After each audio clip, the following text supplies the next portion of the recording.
भाई इस दुनिया में कैसे कैसे लोग होते हैं यार, पता है क्या। Oh sorry sorry, let me introduce myself first. Hi everyone, I am Lavisha and I have been an anchor since 9 years। तो ये 9 सालों की जो मेरी एंकरिंग जर्नी है ना, इसमें मैंने इतने सारे एक्सपीरियंसेस किए, इतने सारे लोगों से मिली हूँ, इतने सारे कल्चर्स देखे हैं।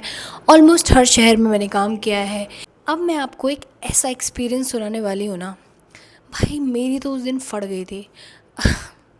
आई होप कि आज जो मैं शेयर करने वाली हूँ उससे बहुत सारी लड़कियों को करेज मिलेगा, इंस्पिरेशन मिलेगा, या फिर अ, कुछ तो सीखने के लिए मिलेगा कि अगर आपके सामने ऐसी कोई सिचुएशन आती है तो आपको क्या करना चाहिए।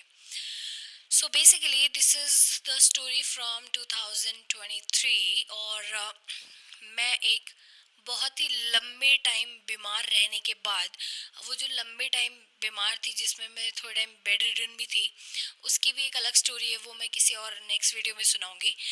तो बहुत टाइम बीमार रहने के बाद में मैंने वापस इवेंट्स करने स्टार्ट किए। एंड ये मेरा आई थिंक रिकवरी के बाद फर्स्ट या सेकंड शो था। यूजुअली इवेंट्स आते हैं आपको या तो इवेंट कंपनी से या फिर डायरेक्ट क्लाइंट से। अब मैं दिल्ली एनसीआर से अपना बिज़नेस ऑपरेट करती हूँ और ये इवेंट मुझे आया था फेसबुक से। तो नॉर्मली क्या होता है ना कि मैं स्ट्रेंजर्स के इवेंट्स उठाती नहीं हूँ, लेकिन मैंने इस बंदे की प्रोफाइल चेक करी। इवेंट इंडस्ट्री से ही 2 4 5 म्यूचुअल लोग थे, तो आई वॉज लाइक मे बी कोई छोटा प्लानर है, क्योंकि रुद्रपुर का शो था। तो I thought it's a small town, कोई छोटा प्लानर है। So I responded to him and I talked to him and भाई बंदे ने मेरे को पिक करने के लिए फॉर्च्यूनर भेजी थी नोएडा में। And I was like no, मतलब ये थोड़ा वियर्ड है, क्योंकि यूजुअली फॉर्च्यूनर या जो भी बड़ी गाड़ियाँ होती हैं वो सेलिब्रिटीज़ के लिए भेजी जाती है। जो सेलिब्रिटी आर्टिस्ट होते हैं या कोई बहुत बड़े आर्टिस्ट होते हैं, एंकर्स के लिए कोई फॉर्च्यूनर नहीं भेजता है, मैक्सिमम टू मैक्सिमम अर्टिगा भेजते हैं। एंड यूजुअली स्विफ्ट डिज़ायर या ऐसी कोई गाड़ी भेज देते हैं। तो भाई मैं इस पे थोड़ी सी कंफ्यूज हो गई and I started getting some kind of doubts and all. But problem here is कि आप बीइंग एन आर्टिस्ट, कोई भी जो आपका कमिटेड शो है आप उससे बैकआउट नहीं कर सकते हो, बिकॉज इस इंडस्ट्री में या किसी भी इंडस्ट्री में 2 मिनट से पहले ना आपकी बातें फैल जाती हैं। And then people are like कि ओ ये तो लास्ट मिनट पे डिच कर देती है तो इसको काम मत दो एंड ऑल। ये सब क्योंकि मेरे फ्रेंड्स के साथ हुआ है। तो भाई मैं हूँ ज़बान की पक्की, मैंने इवेंट उठा लिया, तो आई वाज लाइक कि ठीक है, अब इसमें से बैकआउट तो कर नहीं सकते हैं, लेट्स सी क्या होता है। भगवान का नाम लेके घर से निकल गई। अब मैं पिछले रात को भी इवेंट था, तो वहाँ से I was tired, I was sleepy, मैं सोई भी नहीं थी। फिर मैं सुबह आई थिंक 10 11 बजे रुद्रपुर पहुँची और मैंने होटल में चेक इन किया 12 बजे, और मुझे मेरा रूम मिला अराउंड 12:30 बजे। अब इस बंदे से मैंने बोला कि भाई मैं आ गई हूँ और आप मुझे बता दो कब कब आपका इवेंट है और मैं इतने बजे तक फिर रेडी हो जाऊँगी ना उसी हिसाब से। तो ही सेड कि इवेंट लविशा जी 2 बजे शुरू हो जाएगा, तो आप 1:30 बजे तक तैयार रहना। And I was like bro 12 साढ़े 12 बज चुके हैं एंड 1 घंटा है। अब इस 1 घंटे में मुझे नहाना भी है, अपना मेकअप भी करना है, which takes a lot of time, लड़कियों को पता है। एंड इसी 1 घंटे में मुझे अपना लंच भी करना है, क्योंकि मैंने कुछ खाया नहीं था। रास्ते में मैं थोड़ी सोती हुई आ रही थी, बट यू नो ट्रैवल में कैसी नींद आती है। तो 1:30 बजे मैं रेडी हो चुकी थी। फिर मैंने इस बंदे को फ़ोन किया कि मैं रेडी हो गई हूँ, तो आप भेज दो कैब वगैरह मेरे को वेन्यू तक लेके जाने के लिए जहाँ पे भी आपका इवेंट है। And that was a corporate event for your information. तो ये मुझे बोला कि अभी तो ना टाइम लगेगा, क्योंकि अभी यहाँ पे कुछ सेट नहीं है। आई वाज लाइक ठीक है। फिर मैंने अराउंड आई थिंक 1 घंटे बाद उसको दोबारा फ़ोन किया 2:30 बजे। तो उस टाइम मैंने बोला, तो ही सेड अभी उनके ना चीफ गेस्ट नहीं आए हैं, तो अभी नहीं हो पाएगा, थोड़ा वेट करो। मैंने कहा ठीक है भाई, और वेट कर लेती हूँ। फिर मैंने उसको 1 घंटे बाद फ़ोन किया कि तो मैं आ रहा हूँ लविशा जी आपको लेने के लिए। मैंने कहा भाई ठीक है आ जाओ। अब वो बंदा आया, आई ओपन द डोर, मैं पूरा रेडी वेडी होकर खड़ी हुई थी, and he just entered my room without even asking for permission. मैंने कहा चलो ठीक है, हो सकता है भाई, सिर्फ पैसों से किसी को एथिक्स तो आते नहीं हैं। तो वो आके अंदर बैठा, जो कॉफ़ी टेबल होती है उसके सामने 2 चेयर्स होती है, तो एक पे वो बैठ गया। एंड आई सेड, मुझे क्योंकि समझ नहीं आ रहा था कि मैं क्या ही इससे बात करूं, तो मैंने बोला कि मैं चाय मंगाने वाली थी अपने लिए, आप चाय पियोगे? तो ही सेड कि हाँ पी लूँगा। तो मैंने 2 चाय ऑर्डर कर दी। आई वाज लाइक कितने बजे फिर है, इनका क्या है, क्योंकि टाइम तो ख़त्म होने वाला है, ब्ला ब्ला ब्ला। एंड ही सेड कि बस ख़त्म होने बस स्टार्ट होने वाला है, चलेंगे थोड़ी देर में। वैसे सच बताऊँ तो मुझे लग नहीं रहा है कि ये होगा। And I was like excuse me, मैं इतनी दूर से ट्रैवल करके हारी थकी हुई आई हूँ, मेरे यहाँ तैयार होके बैठी हूँ, और आप कह रहे हो कि ये मुझे नहीं लगता कि ये इवेंट होगा। मैंने कहा क्यों? कहता क्योंकि उनका कुछ भी प्रिपेयर्ड नहीं है and they are running out of time, और आई डोंट थिंक, मतलब अब तो उनकी आफ्टर पार्टी ही होगी। मैंने कहा भाई ये तो थोड़ा अजीब है, तो मैंने कहा फिर मैं निकल जाती हूँ अगर ऐसी कोई बात है तो। ही सेड नहीं, हो भी सकता है, तो आप रुक जाओ। एंड आई न्यू इट कि भाई मैं फंस चुकी हूँ यहाँ पे, गलत इंसान के साथ बैठी हूँ मैं। And the moment I got this thought, उस बंदे ने अपने ऐसे पीछे से वो पिस्टल निकाल के और अपनी गाड़ी की चाबी कॉफ़ी टेबल के ऊपर रख दी। I didn't know how to react. And मतलब पहले मुझे सच में लगा कि वो एकदम डायरेक्ट मुझे धमकी वमकी दे रहा है, मुझे मार वार देगा। तो बट मैंने उस चीज़ पर रिएक्ट नहीं किया और उसको शो नहीं किया कि मैं ऐसा कुछ डर रही हूँ एंड ऑल। तो ऐसी बात करता रहा। फिर चाय आ गई, चाय पी ली। मैंने कहा यार आप ना मेरे को कंफर्म करके बता दो, क्योंकि कल देहरादून में भी मेरा शो है, मॉर्निंग हल्दी है, तो मुझे जाना है, जो कि झूठ था। मैं देहरादून तो जा रही थी, पर मैं इवेंट के लिए नहीं जा रही थी, मैं घूमने के लिए जा रही थी। वहाँ पे मेरे कोई जानने वाले रहते हैं, तो उनके यहाँ पे I was about to stay. तो इस बंदे ने बोला कि ठीक है बस थोड़ी देर और रुक जाओ, कहीं वो ऐसा ना हो ना कि बोले एंकर का है, तो थोड़ी देर वेट कर लेते हैं, अगर ऐसा नहीं होता है तो फिर आप निकल जाना। आई वाज लाइक कूल। तो भाई इस बंदे ने आई वो जो स्टोरी मेरे दिमाग में आ रही है ना वापस से, तो मैं जितनी बार इसके बारे में सोचती हूँ मेरे को डर लग जाता है। ऑब्वियसली किसी को भी लग जाएगा। तो मैं बीच में थोड़ा ऐसे पैनिक सी हो रही थी, तो मैंने उसको बोला कि मैं 1 मिनट वॉशरूम से आती हूँ। मैं वॉशरूम गई एंड आई वाज लाइक हाथ जोड़ के, भगवान जी प्लीज़ मुझे यहाँ से निकाल दो कैसे भी करके, माता रानी मैं तेरा हलवा चना खुद अपने हाथ से बना के मंदिर में चढ़ाने आऊँगी, कैसे भी करके मुझे इस सिचुएशन से बाहर निकाल दे। तो फिर मैं वापस गई बाहर, मैंने चेंज वेंज भी कर लिया कि अब इवेंट होना ही नहीं है तो फिर क्या ही पॉइंट है, मेकअप भी रिमूव कर दिया। तो I took good time in my that powder room. मैं वापस बाहर आई एंड ही स्टार्टेड सेइंग कि लविशा जी आपका ना बहुत टाइम वेस्ट हो गया है मेरी वजह से, तो मैं चाहता हूँ कि आप ना मुझसे एक्स्ट्रा पैसे ले लो। I was like what, no नहीं। मैंने कहा मैं तो आपको इनफैक्ट ये बोलने वाली थी कि आप मुझे आधे पैसे दे दो, आधे पैसे उस चीज़ के कि मैं अपना इतना दूर से ट्रैवल वगैरह करके यहाँ तक आई हूँ, I have put some effort in that. But आधे जो नहीं ले रही हूँ वो इसलिए नहीं ले रही हूँ क्योंकि जो काम के मैं पैसे लेती हूँ वो तो हुआ ही नहीं है। तो ही वॉज़ लाइक नहीं नहीं मैं तो आपको एक्स्ट्रा पैसे दूंगा क्योंकि आपका मैंने टाइम वेस्ट कर दिया है, ये है वो है। तो I didn't know how to react and I was like यार देख लेंगे यार वो सब। तो इस साइड एक काम करते हैं, मैं ना आपको शॉपिंग करा देता हूँ। मैंने कहा मुझे शॉपिंग नहीं करनी है, मेरे पास सब कुछ है।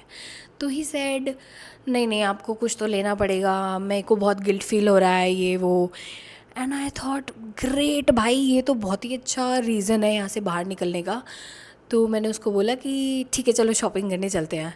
Now girls listen to me, अगर देखो एक एक सिचुएशन होती है बहुत ज़ोर ज़बरदस्ती वाली, वो तो उसमें तो फिर आपको कुछ ना कुछ एक्शन लेना ही पड़ेगा बंदे को, चाहे कुछ धक्का दे के भाग जाओ या फिर पुलिस को कॉल कर दो and all.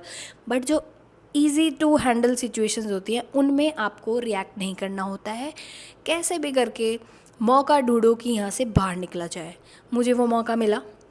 I was like ठीक है, दैट साउंड्स गुड, हम यहाँ से बाहर चलते हैं। तो ही सेड हाँ हाँ चलो चलो। मैंने कहा लेकिन एक काम करते हैं कि मेरे को आपका इवेंट तो होना नहीं है और मुझे देहरादून जाना है, तो एक काम करते हैं मेरा लगेज लेके चलते हैं, आपकी गाड़ी में रख देते हैं, फिर वो शॉपिंग वॉपिंग करके हम वहाँ से निकल जाएंगे। And he could not say anything, क्योंकि मैं एक्ट कर रही हूँ कि मुझे तो कुछ समझ ही नहीं आ रहा है कि क्या हो रहा है। तो उस केस में वो भी कुछ नहीं कर सकता है, क्योंकि अगेन एज आई सेड कि दो तरह की सिचुएशंस होती है जहाँ पे बंदा, एक इंसान भी उसकी, क्योंकि रुद्रपुर में ही साइड की भाई मेरी यहाँ बहुत चलती है, मैं पॉलिटिकल बैकग्राउंड से हूँ, ये हूँ वो हूँ, तो उसको भी अपनी इज़्ज़त का ख्याल है, बट सबको नहीं होता है। बट जो हैंडलेबल सिचुएशंस होती हैं उनमें थोड़ा प्यार से डील करना चाहिए। तो ही साइड कि हाँ ठीक है, अब उसने सोचा होगा कि किसी न किसी बहाने से इसको मैं दोबारा ले आऊँगा यहाँ पे।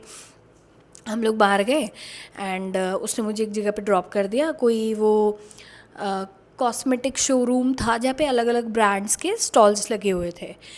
तो उसने मुझे मेरे हाथ में 10,000 रुपये कैश दिया एंड ही सेड कि ये आप रख लो। And I was like I don't know what the fuck is he planning this guy, I don't know man. भाई मैं बहुत डरती डरती मैंने कहा ठीक है अभी कैसे भी करके मेरे को यहाँ से निकलना है। मैंने उससे वो 10,000 रुपये लिए और वो मुझे छोड़ के चला गया। भाई मैंने वो सारे खर्च कर दिए, मैंने पूरे जो जो चीज़ें मेरी मेकअप प्रोडक्ट्स एक्सपायर होने वाले थे मैंने वो सब कुछ ले लिया, because anyhow I just wanted to get out of that situation. क्योंकि अगर मैं वहाँ पे उससे बहस करूँ या कुछ करूँ तो वो बहुत प्रॉब्लमेटिक हो सकता था। एंड मैंने सोच के रखा था कि जब तक ये प्यार से हैंडल किया जा सकता है तब तक मैं प्यार से ही हैंडल करूँगी। अगर मुझे लगेगा कि now this is too much then I will call the police, क्योंकि अब तो मैं मार्केट प्लेस में हूँ तो कोई कुछ नहीं कर सकता ऑब्वियसली इतनी जनता के आगे। अब तो करने लगे हैं, तब नहीं था। एनीवेज ये अब थोड़ा सा मेरे को, मैं हंस रही हूँ बताते हुए, लेकिन उस टाइम पे भाई मैं I was gone, I was panicked, I was like कैसे करके मैं यहाँ से बाहर निकलूँ। तो anyways coming back to the story, मैं गई, मैंने सारे पैसे वो 10,000 रुपये उड़ा दिए, मैंने पूरे मेकअप प्रोडक्ट्स ख़रीद लिए एंड वो बंदा वापस आ गया। अब वो मैंने फिर उसको बाहर में निकली वो शोरूम से, मैंने उसको बोला कि ये हो गया है, अभी आप मेरे को प्लीज़ बस स्टैंड छोड़ दो यार, मेरे को देहरादून जाना है, मैं अगले क्लाइंट ने भी एडवांस पे करके रखा हुआ है, मुझे वहाँ पे जाके काम करना है और मैं लेट होऊंगी तो क्लाइंट मुझे कितना सुनाएगा, ये वो ब्ला ब्ला ब्ला। मेरा चेक इन था सुबह दोपहर, जो मैंने बोला झूठ झूठ, मैं लाउड हो गई थी पब्लिक प्लेस में, मैं रोड पे खड़े होकर बहुत तेज़ तेज़ पैनिक हो रही थी, जबकि मेरा कोई इवेंट था नहीं, बट मैं एक्ट ऐसी कर रही थी कि यार मुझे नहीं पता, आपको नहीं पता मेरे लिए कितना सारा प्रॉब्लम हो जाएगा ये वो। एंड ही वाज लाइक कि ओ शेट ये तो ड्रामा कर रही है। Sometimes it's good to be the drama queen, ठीक है। तो उसको लगा कि ओ शेट ये तो यहाँ पे ड्रामे कर रही है, तो इससे अच्छा है कि इसको यहाँ से लेके जाता हूँ। तो इस सेट कि ठीक है हम बस स्टैंड चलते हैं, क्योंकि उसने मुझे नोएडा से पिक करके यहाँ पे भेजा था, बट उसकी रिस्पॉन्सिबिलिटी वापस मुझे नोएडा भेजने की ही थी। अगर मैं वहाँ से कहीं और जाऊँगी तो वो स्पेशली उस चीज़ के लिए गाड़ी नहीं भेजेगा एज ही सेड। बट वो पूरी जो रिस्पॉन्सिबिलिटी होती है वो यूजुअली क्लाइंट्स की होती है। सो वो मुझे बस स्टैंड लेके गया और जो मैंने बस चेक करी वो थी 1 घंटे बाद। He got a chance, he was like Lavisha ji एक काम करते हैं, अभी 1 घंटा है तो होटल तो पास में ही है, वहाँ चलते हैं, आप कुछ खा पी लेना, फिर मैं आपको वापस छोड़ दूँगा। असल नहीं, होटल यहाँ से 20 मिनट दूर है, हम जाएंगे फिर 20 मिनट में वापस आएंगे, बच्चे 20 मिनट में तो चाय ऑर्डर करोगे, चाय भी नहीं आएगी, खाना कैसे खा लेंगे। तो मैंने कहा ये पॉसिबल नहीं है भाई, तू जा मेरे को यहीं छोड़ दे, मैं बस स्टैंड पे अपना टाइम वेस्ट कर लूँगी, जो करूँगी कर लूँगी, तू जा यहाँ से, मेरे को तू यहीं छोड़ दे, मैं यहाँ से कहीं हिलने वाली हूँ नहीं, मेरा लगेज दे दो आप प्लीज़। फिर उस बंदे ने, वो जो बोल रहा था ना कि मैं आपको एक्स्ट्रा पेमेंट दूंगा, उसने मेरी आधी पेमेंट भी नहीं दी, उसने बस वो 10,000 रुपये जो वहाँ दिए थे, क्योंकि मैं उसके ट्रैप में आई नहीं। तो ही वॉज लाइक कि ठीक है मैं आपको ट्रांसफ़र कर दूंगा, आप ले लो सामान। मैंने सामान निकाला, मैं बस स्टैंड पे खड़ी हुई भाई, मैं 1 घंटे बस स्टैंड पे बैठी रही, और जैसे ही बस आई, कैन यू बिलीव इट भाई, आप रोज़ फ़्लाइट से या लग्जरी ट्रेन से या फिर गाड़ियों से डायरेक्ट अपने घर से वेन्यू तक ट्रैवल कर रहे हो, लेकिन आप एक ऐसी सिचुएशन में फंसे हो। मैं रोडवेज से रुद्रपुर से देहरादून 5 घंटे का रास्ता तय करके जैसे तैसे रात को मेरे ख्याल से मैं 2-3 बजे देहरादून पहुंची। And the person that I told you, he is like a brother. I called him and I was like, bro please मेरे को यहाँ से लेके जाओ, मेरे साथ बहुत अजीब सा कुछ हो गया है and I am panicked, I don't no ये क्या था ये क्या नहीं था।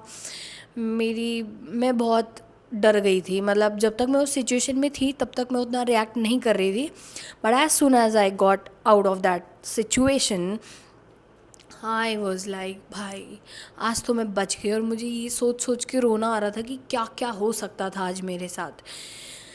तो मैं 2-3 बजे रात को देहरादून पहुंची and then that person came and he picked me and I went to his place. फिर मैंने उनको सारी स्टोरी सुनाई।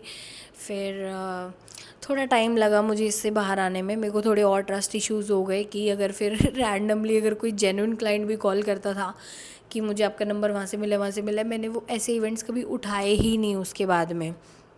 एंड मेरी एक फ्रेंड के साथ भी एक बहुत ही डेंजरस सीन हुआ था रिगार्डिंग द सेम थिंग। उसके लिए मैं आपके लिए एक और अगली वीडियो बनाऊंगी, उसमें मैं आपको एक और स्टोरी सुनाऊंगी। तो आज के लिए स्टोरी यही थी। एंड इसमें से moral of the story is कि girls rather than overreacting, क्योंकि अगर आप ओवर रिएक्ट करोगे तो भाई अगले बंदे के पास गन भी थी, अगर मैं वहाँ पे उस पर चिल्लम चिल्ली करने लगती कि ओ ये गन क्यों लाए हो और आप मैं ये कर दूँगी पुलिस को बुला दूँगी, तो उसका कॉन्सिक्वेंस कुछ भी हो सकता था। स्मार्टली डील करो ऐसी सिचुएशन से, वहाँ से बस रफू चक्कर हो जाओ 9-2-11 कैसे भी करके। अगर आप किसी क्लोज स्पेस में बैठे हो किसी पर्टिकुलर इंसान के साथ में जो सेफ़ नहीं फील हो रहा है, run out of that place any how. चाहे खिड़की से कूद के भागना पड़े, लगेज ही तो है, और कपड़े खरीद लोगे और सामान आ जाएगा। अगर ऐसी सिचुएशन भी बनती तो मैं भाग जाती वहाँ से, क्योंकि सामान वापस आ सकता है, लेकिन अगर कोई गलत चीज़ हो जाती तो उसको इरिवर्सिबल होता है। वो कभी वो चीज़ें नॉर्मल नहीं हो सकती थी। मैं कभी जीवन में उस ट्रॉमा से बाहर नहीं आ सकती थी। सो एनीवेज बी स्मार्ट और ट्राई करो कि ऐसी सिचुएशंस में ना फंसा जाए। स्ट्रेंजर्स से ना काम के रिगार्डिंग या कुछ भी मत मिलो, कोई ज़रूरत नहीं है। आप अगर कोई काम कर रहे हो कई सालों से कर रहे हो तो उसकी जगह और काम आ जाएगा। ये मुझे बाद में सीखने को मिला। और मेरे साथ एक हादसा और हुआ था, उसके लिए भी मैं एक बाद में वीडियो बनाऊंगी। So yes, that's it for today's video. Thank you so much and this is my first long video. अगर आपको अच्छा लगा है कुछ भी या कुछ भी गलत लगा है या फिर आप अपनी कोई स्टोरी शेयर करना चाहते हो तो you can comment down. Thank you so much.